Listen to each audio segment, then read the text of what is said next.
지난 6일 밤 성주 사드 기지에는 장비 반입이 강제로 이루어졌습니다. 이미 오산 기지에서 여러 사드 장비들이 관측이 되었고 곧 사드 기지로 옮겨질 것이라 예상이 되어 평화 지킴이들이 급하게 6일 밤 성주에 모였습니다. 그 평화 지킴이들을 밀쳐내고 소성리 할머니들을 길바닥에 내팽개쳐 가면서 사드 장비가 반입되었습니다. 이날 반입된 장비들은 레이더, 전자장비, 미사일, 수송 차량이었습니다. 이로써 성주 사드 기지의 레이더와 다른 지역의 패트리어트를 연동시키는 업그레이드가 마무리되었습니다. 성주의 사드 레이더에 수집한 정보를 평택의 패트리어트 미사일로 보내어 고도 40km 이하는 패트리어트가 담당하고 고도 40에서 150km에서는 사드 미사일로 요격하겠다라는 것입니다.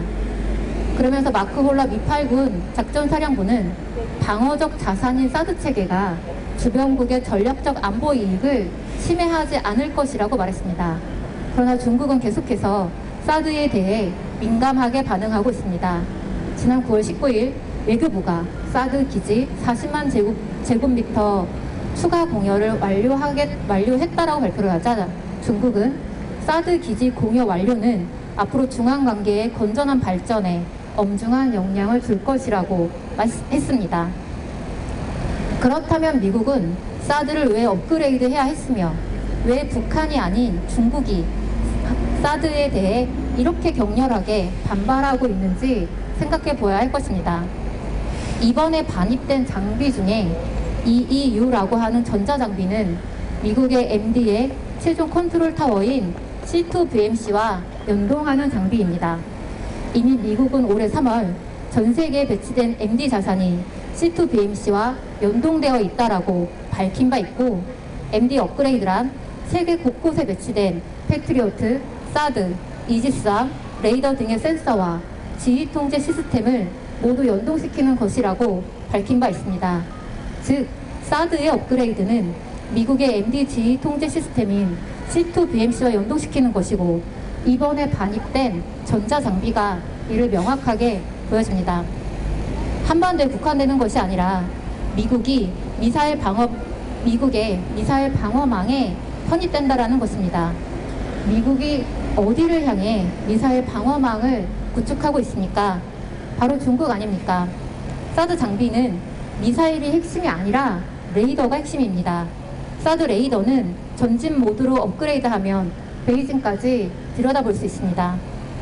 지난 8월 실시된 한미일, 호주, 캐나다가 함께 실시한 퍼시픽 드래곤 훈련은 한미일 정보 공유약정 절차에 따라 전술 정보 데이터 링크를 공유하며 훈련했다라고 밝혔습니다. 미사일을 추적하며 쫓아가서 격추하는 미사일 방어 훈련은 빠른 시간 안에 미사일 탐지를 하는 것이 가장 중요하며 한미일 이지스함, 저 멀리 있는 미 항공모함의 레이더보다 중국과 가장 가까운 곳에 있는 성주 사드 기지의 레이더가 가장 빨리, 가장 정확하게 미사일 발사를 탐지할 수 있습니다.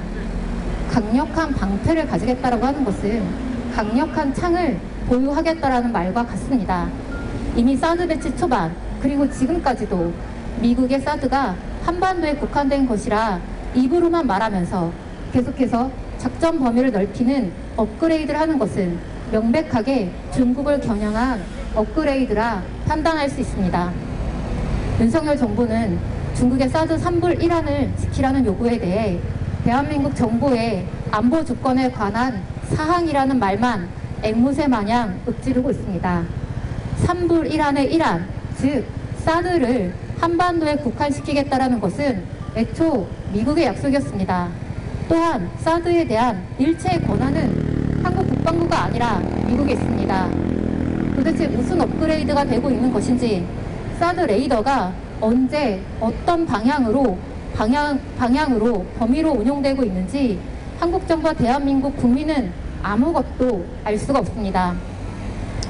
얼마 전 동해에서 진행된 한미일 미사일 방어 훈련에 대해 왜 그곳에서 하는지 생각해 보신 적 있습니까? 북한의 미사일에 대응한다면서 왜 태평양 방향으로 날아가는 미사일에 대응하는 훈련을 하겠습니까? 북한의 미사일이 군사 분계선을 넘어오는 것이 아니라 태평양을 향해 발사되어 유턴해서 한반도로 오는 것입니까? 미국을 향해 날아가는 미사일을 방어하기 위해서 한국과 일본이 동원되고 있는 것 아닙니까? 미국이 국경을 넘어 깡패처럼 이 나라 저 나라 위협하고 군사적으로 압박한다고 해서 우리가 거기에 함께 하는 것이 동맹의 의무도 아니요 정의롭지도 않습니다. 사드는 명백하게 중국을 향한 무기가 되어가고 있으며 한국은 미국의 대중국 포위 압박을 위한 미사일 전초 기지로 전락해가고 있습니다. 여러분, 전쟁이 점점 우리의 현실이 되어가고 있습니다. 우크라이나를 보십시오. 젤렌스키가 아무리 항전을 부르짖고 미국이 아무리 방공 무기를 대준다고 해도 출근길에 죽어나가는 것은 우크라이나 시민들입니다. 전쟁은 구호도 아니며 자존심을 건 주먹 다툼도 아닙니다. 한반도 평화를 위해 시민들의 목소리가 절실할 때입니다.